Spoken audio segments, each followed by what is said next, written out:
por el Partido Social Cristiano y el Movimiento Madera de Guerrero. En la Comisión de los Derechos de los Trabajadores se planteó una iniciativa, a mi juicio, descabellada y totalmente ilegal, y que tenía que ver con la rebaja de las utilidades que legalmente le pertenecen a los trabajadores de las empresas móviles. Se hizo evidente a la luz pública dos temas que a mi juicio son los que hoy nos tienen reunidos en este debate. Por un lado, empezó a aparecer las necesidades adicionales de recursos fiscales para que el gobierno pueda atender sus planes de inversión que estaban empezando a tener deficiencias en su financiamiento. Esto hoy día es cada día más evidente porque ahora se nos anuncia que incluso para la financiación de la proforma presupuestaria del 2015 habría la creación de nuevos impuestos para el pueblo ecuatoriano. Y por otro lado, al constatar de que las empresas telefónicas privadas que dan el servicio de telefonía móvil habían obtenido utilidades extraordinarias en su gestión, era evidente que eso tenía que verse o darse una explicación en las condiciones en que se renegociaron los famosos contratos en el 2008, que en su momento fueron anunciados como la mejor renegociación del mundo. Pero veamos, compañeros asambleístas, algunos datos estadísticos que nos pueden mostrar la realidad de este negocio en el Ecuador, que ya eran totalmente visibles en el año 2008, porque esto no es ninguna cosa nueva, este no es un tema que ha ocurrido de la noche a la mañana. Aquellos que algo entienden del negocio de las telecomunicaciones, de los cambios tecnológicos que se producen en ese sector aceleradamente, ya en el 2008 pudieron haber constatado las tendencias de este negocio en muchas partes del mundo. Pero veamos qué es lo que ocurre el día de hoy, con algunos datos estadísticos que creo que son relevantes. Al día de hoy, en el Ecuador, hay una cobertura o una penetración en el mercado que nos dice que cada ecuatoriano o el promedio de celulares en el Ecuador es 1.1 celulares por habitante. ¿Esto es diferente o parecido a lo que ocurre en otras partes del mundo? Déjenme decirles que es muy parecido a lo que ocurre en América Latina. De tal manera que la penetración de las compañías celulares en cuanto al número de usuarios es muy similar en todas partes. ¿Cuál es el ingreso promedio que reciben las empresas de telefonía móvil por cada usuario? En el Ecuador es aproximadamente $10 y en América Latina igual en promedio es algo así como $10.50. De tal manera que también aquí el negocio en el Ecuador se parece mucho a lo que ocurre en todas partes.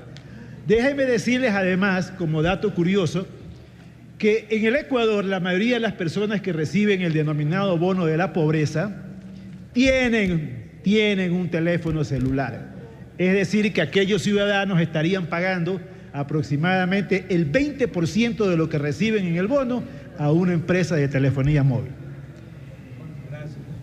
Pero aquí hay un dato curioso que nos muestra a todas luces que algo diferente está ocurriendo en el Ecuador. Mientras en América Latina el costo promedio por minuto es aproximadamente de 4.5 centavos, en el Ecuador es el doble, compañeros asambleístas, el doble. Y yo me pregunto, ¿por qué cuando se renegociaron estos contratos no se dieron cuenta los negociadores de estas situaciones que, dicho sea de paso, en el 2008 la participación en el mercado de estas tres empresas, que son las que nos dan el servicio de celular, Claro, Movistar y la CNT, era básicamente la misma.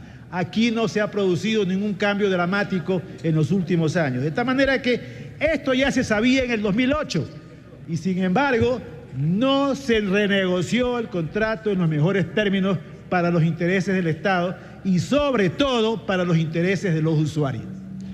Veamos el tema de las utilidades que tanto nos preocupa el día de hoy. Ocurre que la rentabilidad sobre el patrimonio neto de las empresas privadas de servicios móviles en el Ecuador, en el caso de de Claro fue de 155% en el 2013 y de aproximadamente el 60% para la empresa Movistar, cuando el promedio mundial de la rentabilidad sobre activos netos, sobre patrimonios netos, perdón, es del 18%. ¿No les parece que aquí hay una desproporción enorme en la rentabilidad de estos negocios en el Ecuador cuando se compara con lo que ocurre en el resto del mundo? Pero esto ya se sabía en 2008. Esto no es ninguna novedad, no estamos descubriendo el agua tibia. Ya sabían las personas que algo conocen de este negocio que esas eran las condiciones del mismo en el Ecuador en el 2008. De tal manera que la famosa renegociación que se produjo en ese año y que fue proclamada a los cuatro vientos como la mejor renegociación del mundo y luego recalificada como la segunda mejor renegociación del mundo, no ha sido tal. A la luz de lo que ha ocurrido hasta el día de hoy, tenemos una situación muy diferente a la que se nos dijo en su momento. Quiero recordarles que en el 2008 a las empresas privadas de telefonía móvil se les exigió un pago fijo por la concesión, es decir, por el uso del espectro radioeléctrico. En el caso de Movistar, 90 millones de dólares que se hizo efectivo en 2 pagos.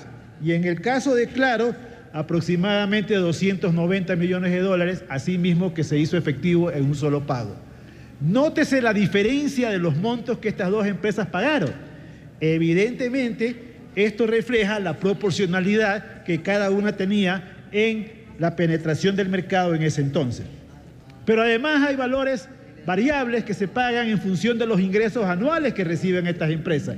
En ambos casos se pagan 2.93% sobre los ingresos anuales y para el FODETEL, el Fondo de Desarrollo de las Telecomunicaciones, el 1%.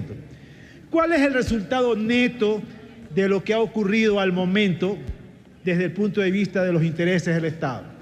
Cuando se renegoció este contrato, los consultores y los funcionarios responsables que llevaron a cabo esta renegociación señalaron que en los 15 años de concesión se iban a obtener para el Estado entre 1.200 y 1.500 millones de dólares.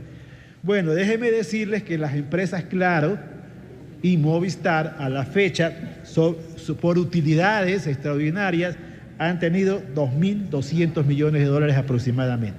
De tal forma de que está muy lejos de ser la negociación del 2008 de algo de la que podamos sentirnos orgullosos.